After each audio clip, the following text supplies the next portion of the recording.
Hello, hello! Dans cette vidéo de présentation aujourd'hui, je vais vous montrer deux choses. Déjà, le magnifique papier Stamperia Classic Christmas qui n'est pas nouveau, mais que je viens de recevoir et que je n'avais pas acheté l'année dernière. Donc je vais vous le montrer.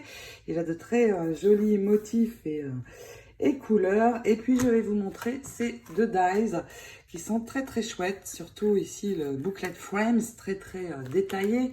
Il y a 3 dies à l'arrière et je vais vous montrer leur utilisation parce que souvent certaines d'entre vous me commandent soit l'un soit l'autre, mais en fait ils vont ensemble et sont beaucoup mieux à associer ensemble. Vous allez comprendre vite pourquoi.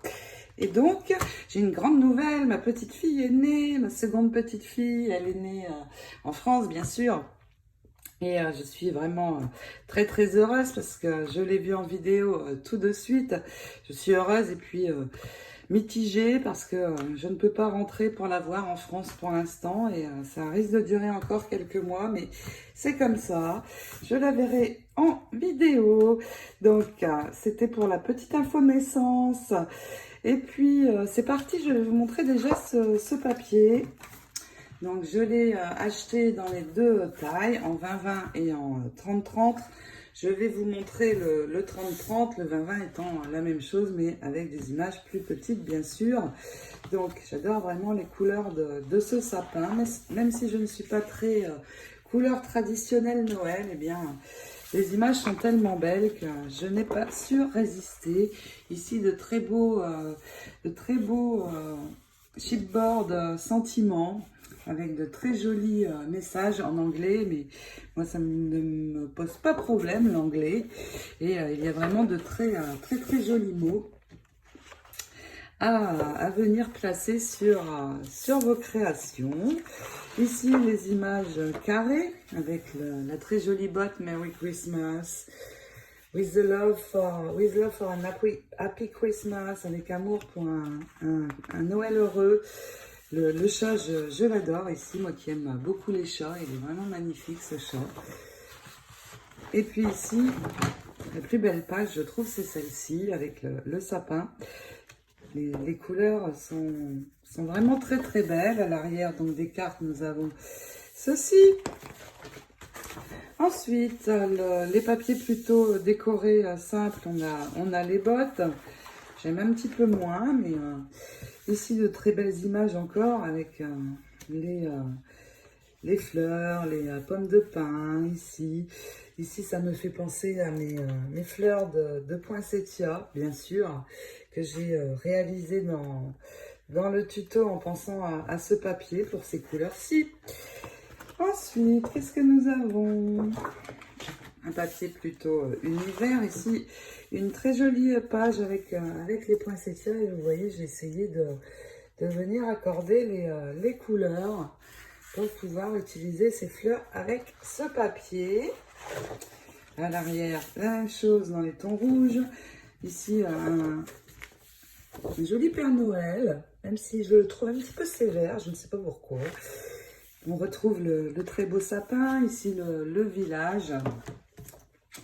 Ensuite, nous allons trouver à l'arrière, bien sûr, d'autres décors pour les cartes, qui sont aussi très sympas. Ici, quelque chose avec des petites douceurs, des recettes, etc. Ensuite, ici, le papier décoré avec les gingerbread, très sympa. Nous retrouvons les tags. Alors, mes motifs préférés, ce sont ceux-ci. Ceux-là en haut sont très beaux. Petites étiquettes. Pourquoi pas faire des petites étiquettes pour venir mettre sur nos cadeaux de Noël. À l'arrière, les candy cane. Je ne sais pas comment on dit en français, donc désolé. Le village ici, très joli aussi.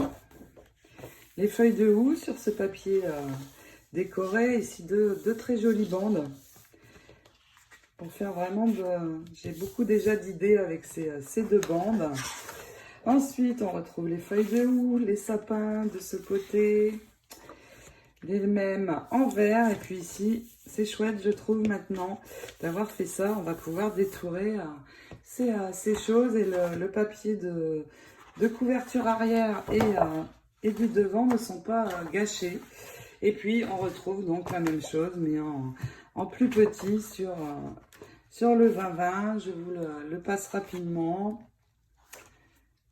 On retrouve exactement les mêmes choses dans des petites images qui sont très très sympas elles aussi. Voilà pour le papier.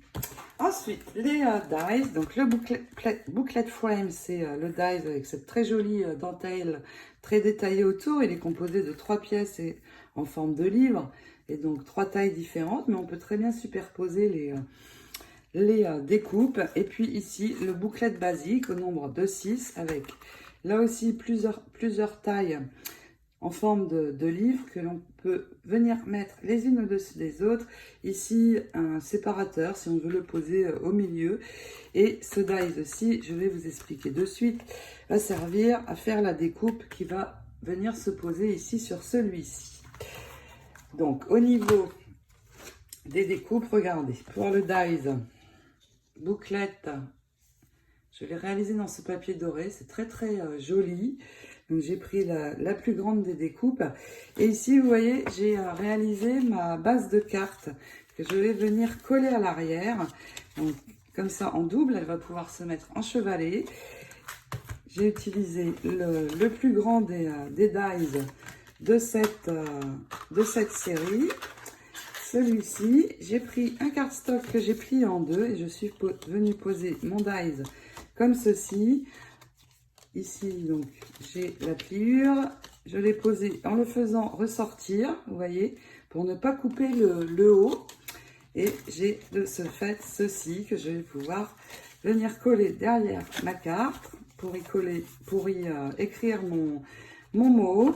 Et puis surtout, je vais faire tenir cette carte comme ceci. Je vais juste vous la montrer. Je ne vais pas vous expliquer plus en détail, car j'avais déjà fait une carte mariage en utilisant ce dies et j'avais fait le tutoriel. Donc si vous regardez dans mes vidéos, vous allez la trouver.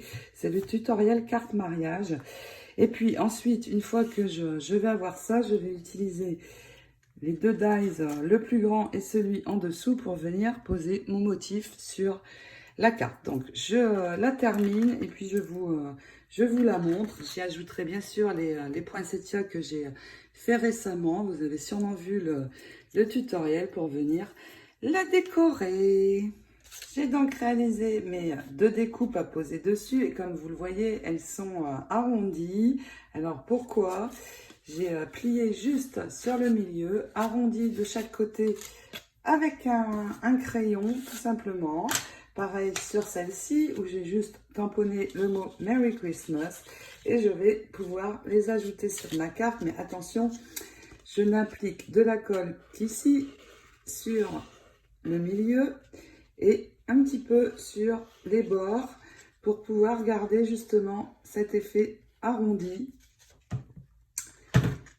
de livre. Donc je vais d'abord positionner ici sur le milieu et une fois que je suis au milieu, je vais pouvoir venir poser le reste de ma carte en laissant un petit peu de ce joli doré apparaître.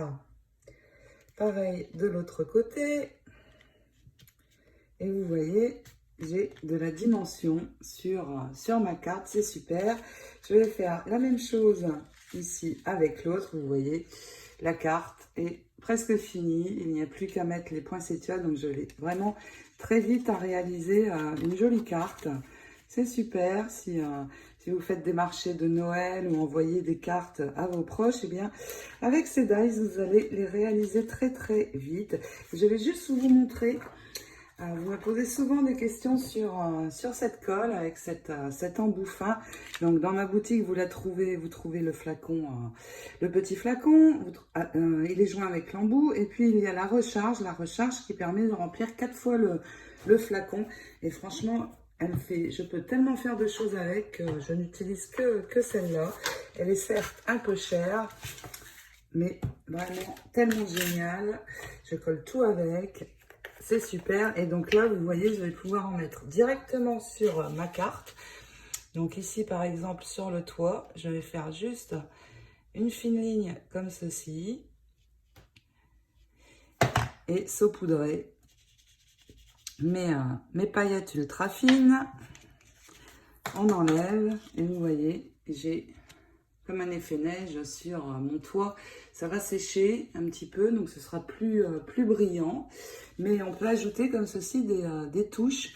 Et je trouve ça très chouette. Donc maintenant, il me reste juste à coller cette image ici. Et puis à mettre mes fleurs. Et bien voilà, ma carte est terminée. Donc vous voyez, la base va très vite à faire. Mes fleurs étaient prêtes, hein, puisque c'est le dernier tutoriel fleurs que j'ai fait. Et puis donc j'ai décoré de ce côté avec les feuilles de houx en dessous, de ce côté ici. Ça brille, ça brille. La carte va pouvoir se poser en chevalet pour venir décorer. Et puis bien sûr, on va pouvoir y écrire le mot. C'est important tout de même. Et vous voyez, ma carte n'est pas plate, elle a de la dimension en forme de livre. C'est très sympa. J'espère que cette carte vous plaira, que je vous ai donné envie de réaliser des cartes un petit peu comme celle-ci. En tout cas, j'espère que je vous ai donné des idées. Je vous souhaite de très belles réalisations Scrap. Je vous fais de gros bisous en attendant de se retrouver pour d'autres aventures. Ciao, ciao!